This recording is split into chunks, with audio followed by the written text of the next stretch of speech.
Bonjour, je suis Jean-Pierre Aupetit, directeur des Instituts paramédicaux de Saint-Nazaire, site Gavy. Cette capsule est consacrée à la sélection à l'entrée en formation aide-soignante. Mais commençons par le contexte de formation. Depuis plusieurs années, nous avons une crise sanitaire majeure et un déficit en professionnels compétents sur le territoire. Depuis juillet 2020, nous avons le Ségur de la santé qui nous crée différentes possibilités pour travailler sur nos formations. Et enfin, nous avons le projet architectural des instituts qui aboutira en 2025. Tous ces facteurs créent l'opportunité de faire évoluer nos quotas de formation.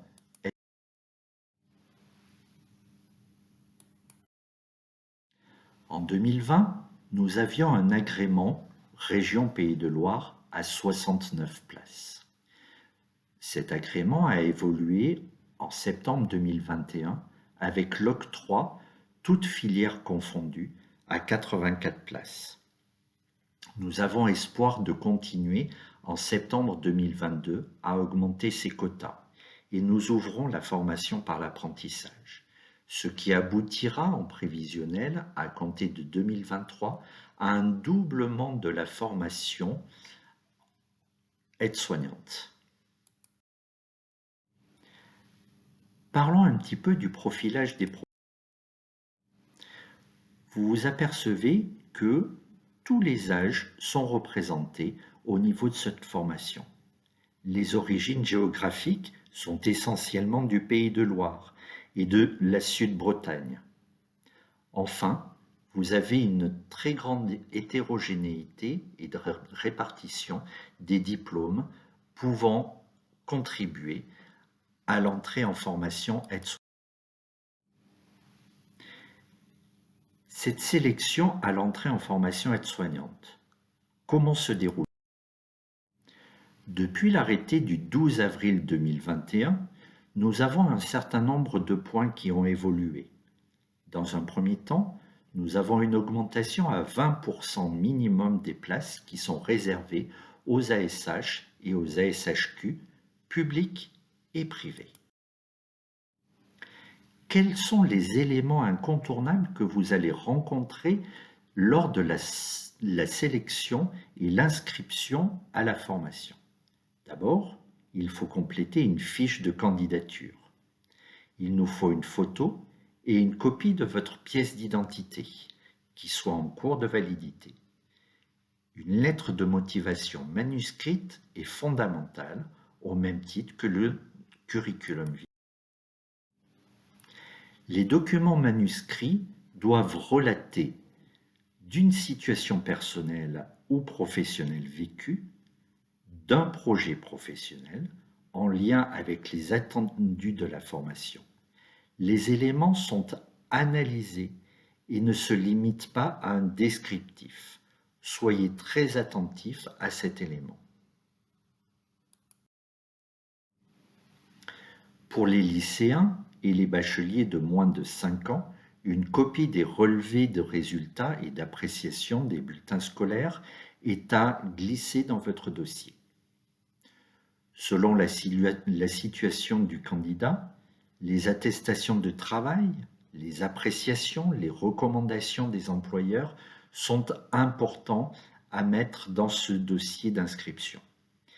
Si vous ne mettez pas ces appréciations ainsi que l'expérience professionnelle, votre dossier bien sûr est recevable, mais vous perdrez les points consacrés à ces éléments et ces critères de sélection.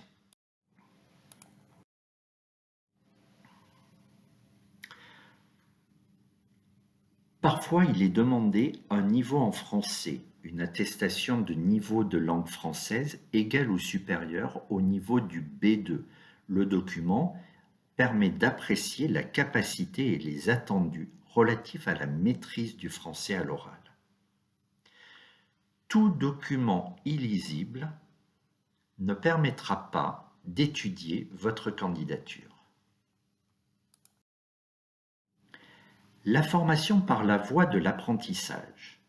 Nous ouvrons en septembre 2022 cette nouvelle filière. Quels sont les prérequis? Aucun diplôme n'est exigé. Il faut avoir moins de 30 ans, avoir trouvé un employeur prêt à accueillir la personne pour toute la durée du contrat, engagement employeur à fournir auprès du centre de formation d'apprentissage. Il y a l'étude de votre dossier de candidature à la sélection, avec une copie de la pièce d'identité, avec une lettre de motivation, un curriculum vitae et une copie du contrat d'apprentissage. Parlons maintenant des qualités pour être apprenti. Il faut que vous soyez engagé, motivé, que vous ayez une grande rigueur et une organisation importante.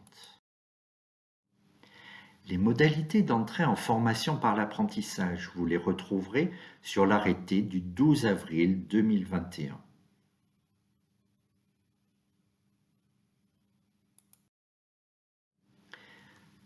Mais qu'est-ce qu'un contrat d'apprentissage? D'une manière générale, le contrat d'apprentissage est un contrat de travail écrit à durée déterminée ou indéterminée entre un salarié et un employeur. Il permet à l'apprenti de suivre une formation en alternance en entreprise, c'est-à-dire un centre de soins, sous la responsabilité d'un maître d'apprentissage. Le temps de travail de l'apprenti est identique à celui des autres salariés. Voici les différentes coordonnées si vous avez besoin de compléments d'information. N'hésitez pas à revenir vers nous via les mails qui sont sur ce site. Je vous remercie pour votre attention et je vous dis à très bientôt.